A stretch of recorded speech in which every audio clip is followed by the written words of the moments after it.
Another war in another time defined a generation, Vietnam. More than 2.5 million young Americans served during that conflict.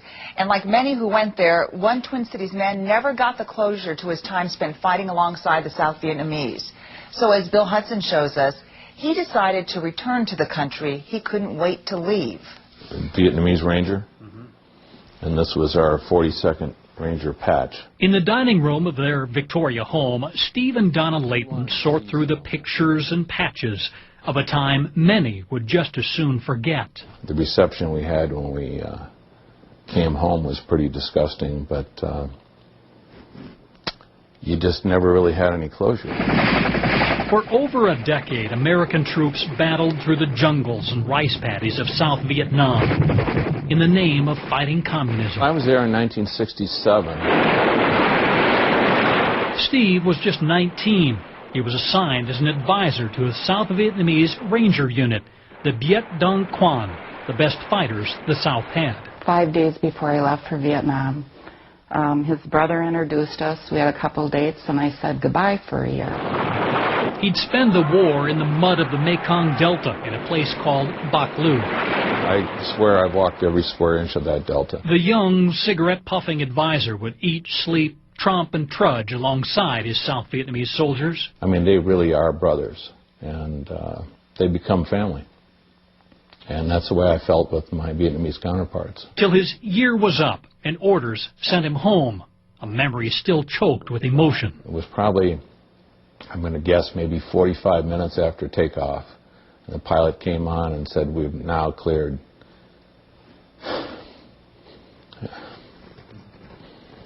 We've now cleared Vietnam airspace.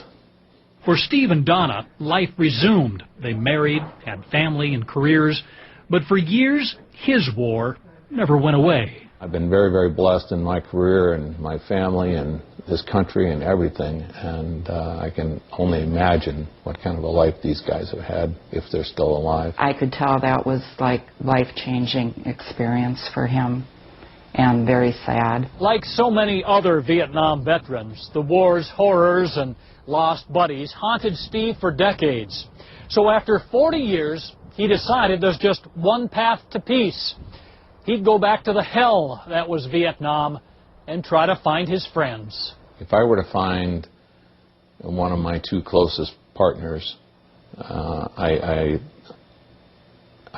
can't even describe what that would mean to me. All right, we've got a long trip ahead of us here. At MSP International, the couple checked in for the trip he thought they'd never take. Ho Chi Minh City, Saigon. What better way to do it than to bring her and go back and visit? He knew it was a long shot, but somewhere in streets crowded by rickshaws and motorbikes, along floating Mekong marketplaces, and remote delta hamlets. Once again, I have to traverse a dike along a rice paddy. Try and keep my feet high and dry, stay out of the water, don't fall in the mud. He'd inquire about two men in particular, Captain Long and Lieutenant Tai, the two Vietnamese Rangers he was closest to. I'm already getting a little emotional about the trip. I look forward to what we'll find today. A trip filled with contrast. Simple hamlets are now thriving cities with shopping centers and cruise ships. Power lines stretch across the paddies, and he found no evidence of his former base. There isn't one brick, not one stick, nothing left.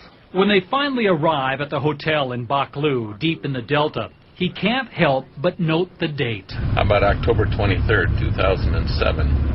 Exactly 40 years to the day after I left this town for the first time. Within 20 minutes of arriving, he'd start getting clues. This is me with Sergeant Chi. In the hotel lobby, around a pile of pictures, a former Vietnamese Ranger by the name of Chi rambled in. He had knowledge of Captain Long. It is believed that he is probably alive and living in the United States. But it's news that's offset by uncertainty for Lieutenant Tai. Not sure, but I suspect a lot of them probably even died in a re-education camp. I don't know exactly how they were treated in the re-education camp. After 4 decades and thousands of miles, Steve still didn't have the reunion he desperately seeks. But this time he'd leave Vietnam on his own terms, feeling both hope and peace.